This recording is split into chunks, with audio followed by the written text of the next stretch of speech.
Hello everybody, welcome to Talking NFL version 4. This is the fourth one already now.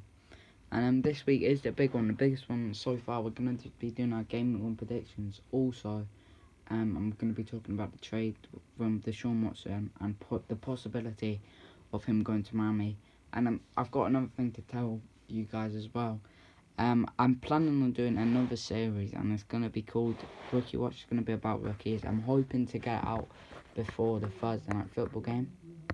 And so let's get right into the podcast. So first topic, talking about Deshaun Watson to Miami. And personally, as a Miami Dolphins fan, I feel like I want this trade to happen because the reason why people are saying don't trade for him, don't trade him to Miami, is that the major reason everybody's saying it is that we've got Tua. First thing I can say, that reason gets ruled out straight away because Tua is still on his rookie contract. He's going to be on his rookie contract for another 3 years. So putting out a wage bill for a guy like Deshaun Watson isn't going to be the end of the world, because Tua being on a rookie contract doesn't mean that you're shelling out lots of money in that quarterback position. Next reason is that Miami are running a new scheme in the offense, and we don't know how he's going to fit into that. And the new scheme consists of keeping the ball for longer and trying to stretch the field, so throwing the ball long to people like Devontae Parker and Mike Gesicki. And for me, that makes sense because Deshaun Watson fits that. I feel like he fits that to a T. That is how Deshaun Watson plays, and a player like Deshaun Watson is really going to help our wide receivers go. It's really going to help wide receivers go because he's got a bigger arm too. Look at the wide receiver core, and you've got people like Devontae Parker. He's a deep threat wide receiver, and he'll probably benefit off Deshaun Watson being added. Mike Gesicki, don't know about him because Tua likes to target Mike Gesicki, but people like Will Fuller already played with Deshaun Watson and they had a good connection. Jalen Waddle, he strikes me as a deep threat wide receiver. Yeah, he's played with Tua before, but in my personal opinion, I feel like he'd benefit with Deshaun Watson more. But at the end of the day, it all comes down to the coaching staff. I don't know the insides of what Tua's doing in training camp. If he's playing outstandingly well, then keep Tua. But I don't think that much you can really lose that much trading for him. I feel like it makes sense. And the other thing, getting Deshaun Watson in your team doesn't make Tua a worse player, because if we get Deshaun Watson, it'll be a 2-quarterback scheme, and Tua's played that his whole NFL career with a guy like Fitzpatrick, so it won't sort of make Tua worse. I don't see why we wouldn't make if I'm the Dolphins GM, I'd want the move to happen. And it actually, interesting saying that, I think the move will come down to the GM because the coach has come out and said they trust in Tua and he doesn't really want to doesn't want to get Deshaun Watson, but the owner does want to get Deshaun Watson. So look at that one. It's like a draw, 1-1, and there's one guy left out in that conversation. That's the GM. So I'm sure whatever the GM wants to do, that will be the final decision. But personally, I would trade for him.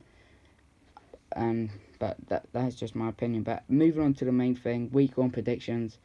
First game, Thursday night football, Bucks v the Cowboys, and I've got Bucks at the Cowboys, and I've got the Bucks winning this one. No real surprise there.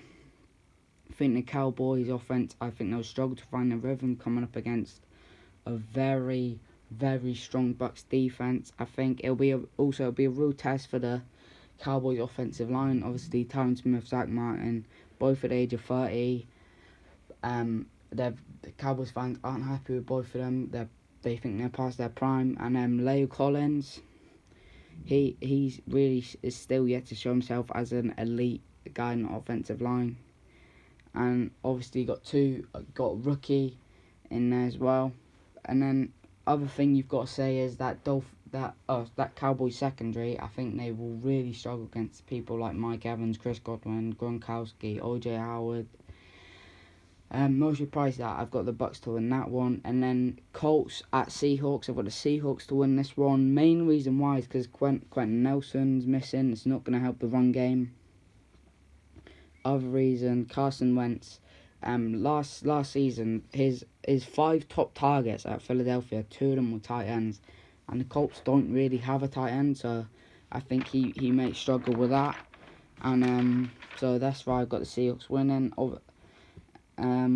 Texans at Jags, I've got the Jaguars winning that one. Purely Texans are the worst team in the league. I think James Robinson could have a great. It's all set up for him to have a good game. And then Trevor Lawrence. This is a good, for me, this is probably the best start Trevor Lawrence could have. Playing a team like the Texans, not very good. It really will build your confidence, but also it will give him a taster for the NFL, because it's still a divisional game. It still will probably be a tight game, but so he'll get that real roughness of the NFL. So I think that's a great game for him to start in. Falcon, and then next you got Falcons at the Eagles. I've backed the Falcons to win this game. For me, this game screams shootout. I think it definitely will be a shootout.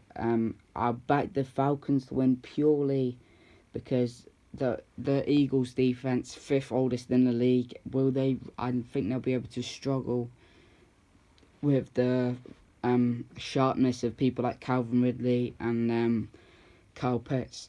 Next game I got Washington at Chargers. I backed the Chargers to win this. Main reason why, the Washington defense, they're gonna be on the field way more than the Washington offense. Washington offense, I don't know how many times they're gonna go 4th and out, but look at they've got good players like Antonio Gibson, Terry McLaurin, but Ryan Fitzpatrick at quarterback, not really a guy you'd want in that quarterback position, and Logan Thomas could be considered as a weapon, but still there's nothing really there that excites me. I think the defense are going to keep on being on the field. They're going to get tired, and that's when the quality of the Chargers offense capitalizes. People like Justin Herbert had a great rookie year. We know what Keenan Allen can do. Bringing in Jared Cook from the Saints, I think that's a good move, especially after losing Hunter Henry to the Patriots. People like Austin Eckler, especially with the tired defense, that's when running backs really shine. So yeah, I've got the Chargers to win that one. Bills at the Steelers. This was a tough one. This will probably be a very good game, but I've gone with the Bills here. And in a game like this, which is defense, it's a real defensive game. Both teams are very defensive. You need somebody that's going to get the game by the scruff of his neck. And right now, I don't think Big Ben can do that. He used to be able to do it, but right now I don't really see him doing that. He's getting old. I don't see him having many more seasons in the league. And if Big Ben can't do it, who else can you rely on to do it? Najee Harris, he's a rookie. It'll be really, really harsh on his first game, week 1, playing the Bills, who were in the AFC Championship last year, to rely on him to win the game. And then players like Juju Smith-Schuster, not really. He had the fluke year. I say that in quotation marks. Deontay Johnson had a bit of a breakout year last year, but still, he's not an elite wide receiver. Same thing with Chase Claypool, could be said, and Eric Ebron, no. So I don't think the Steelers have anybody to get this game by the scruff of the neck, but the Bills do. The Bills got Josh Allen and Stephon Diggs. They're more than capable of doing that. Both of them by themselves are more than capable of doing it, and together, yeah, they definitely have the capability to do it. So I've gone for the Bills with this one. I don't expect it to be the flashiest games, but if Bills can get a win, and Bills can get go 1-0 from this game, would be a really good start for them. Next game, Lions at 49ers. For me, this is a no-brainer. Jared Goff, he's 3-5 against the 49ers. Wouldn't be surprised if it is 3-6 after this game, and a big test for Penei Sewell, the first-round draft pick. He's playing a great pass rush with the 49ers. I think he'll be matched up against Nick Bosa, which is very tough. Very tough game to start in. I think this will get, again, a bit like the other game.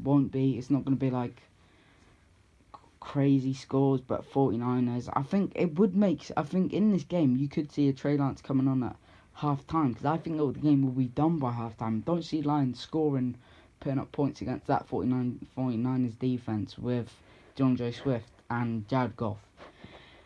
And 49ers, I think they'll have a good start to the NFL season. Bengals at Vikings. I've gone for the Vikings to win this one. I think Joe Burrow just had his foot surgery. It would be a big ask to ask him coming back from a foot surgery to come up against a team like the Vikings, who they are a capable defense. Last year, not so capable, but they were missing a lot of people. They're missing two of the people in the front three pass rushing. This year, they're both back. I think Vikings, it'll be tight first half, second half, Vikings will run away with it with the quality of their players, Dalvin Cook, Justin Jefferson. So I've gone for a Vikings win. Next game is Panthers at the Jets, and I've gone for a Panthers win. And this game will be an interesting watch, I feel like. I think it will be close. Sam Darnold, old Jets quarterback, being the new Jets quarterback in Zach Wilson, but I've gone for the Panthers for two reasons. Sam Darnold's got something to prove. We've seen before when he's got something to prove, he bottles it. But this time, I think this is his biggest game of his NFL career so far. And if he can get a win in this one, the Jets fans won't be happy. I can assure you that. But it's also about Christian McCaffrey. In my mind, there's no way that the Jets defense can cope with a guy like Christian McCaffrey, who I don't think many defenses in the league can cope with him, especially not the Jets. And it'll be about if Zach Wilson can keep up with the pace of that Carolina Panthers offense. That Carolina Panthers offense, especially with Christian McCaffrey, they score and they score on you quickly. People like Robbie Anderson, he's coming back, another return game, he's got something to prove. People like DJ Moore, both sort of their deep threat wide receivers. They do. Robbie Anderson especially gets a lot of deep bomb touchdowns. So if Zach Wilson can keep up with that, then he will definitely make a lot of people sort of excited for the future with him. And then next game is Titans at Cardinals. I've gone for the Cardinals this one. Home field advantage, that always helps. And also DeAndre Hopkins played the Tennessee Titans and he averages just under 100 yards per game. I think he's played like 12 games and got 1,194 yards. So he's got a decent record against Tennessee Titans. Also, J.J. Watt has got 18 sacks against the Titans in his career. And the new look Titans, which is pretty much predominantly all offense with a lot of defensive departures in free agency, bringing in a guy like Julio Jones. It's not really that much of an exciting offense, to be honest. I think it can be contained by this Arizona defense. Main question is though, Arizona linebacker core got to play Justin Simmons, who's just had his rookie year but still very young, and David Collins, who is a rookie, against a guy like Derrick Henry. And if this was later in the year, I definitely would have backed Tennessee. But Derrick, he's not kicked into full motion. He sort of kicks into full motion second half of the season. So that's one of the reasons why I backed the Cardinals.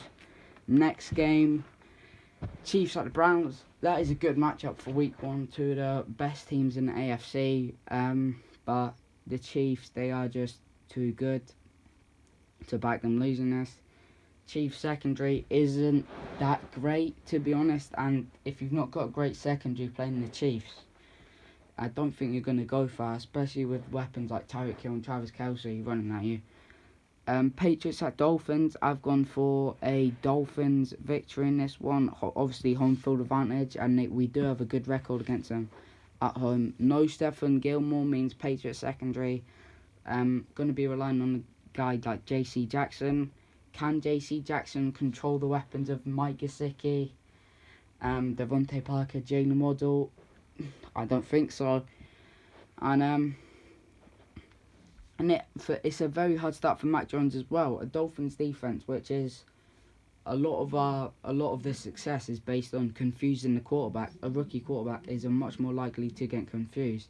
So it's not the best of starts for a guy like Mac Jones, but again, it will give him a good taster for the NFL. It will give him a good bit of roughness because it is a divisional game. Next game, Giants at Broncos. I've gone for Broncos win here, and obviously home field advantage for the Broncos is massive. Going to Empower Field with that altitude is a very hard place to go, and especially when Von Miller's back and healthy as well. But I think this game really comes down to what Saquon Barkley does, and I back the Broncos. I think Vic Fangio has got the. I think he's got the mindset. I think he's got the ideas to stop him.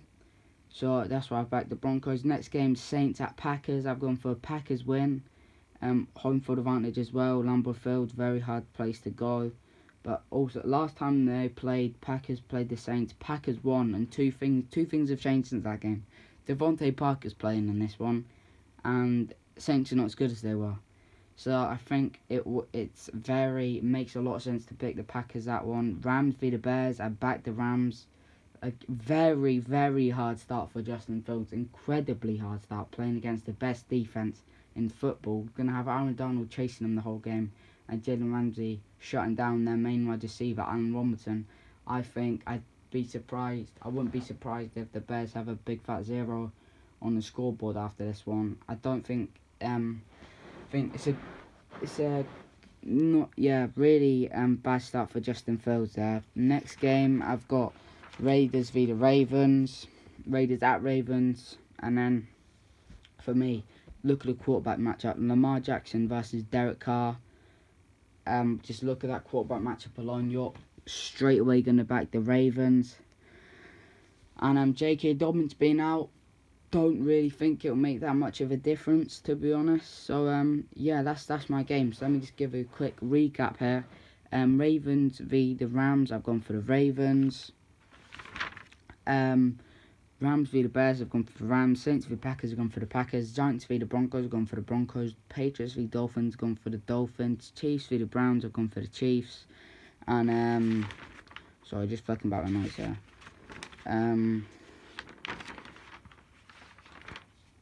Titans v Cardinals, I've gone for the Cardinals. Panthers v Jets, I've gone for the Panthers. Bengals v Vikings, I've gone for the Vikings. Lions v 49ers, I've gone for the 49ers. Bills v Steelers, gone for the Bills. Washington v the Chargers, I've gone for the Chargers. Falcons v Eagles, I've gone for the Falcons. Texans v Jaguars, gone for the Jags. Colts v Seahawks, gone for the Seahawks. Bucks v Cowboys, and I've gone for the Cowboys. Hope you guys enjoyed talking NFL V4, and I will try and get the rookie watch out as soon as possible. And my rookie watch is going to be sort of a bit more. It's not just going to be a podcast. I'm going to be showing clips. I'm going to be talking about the clips, and it'll be weekly as well. I'll do it every single week. After each week, it will sort of be talking about which rookies excelled, which rookies underperformed, and I'm excited for it. I'll see you guys with Rookie Watch.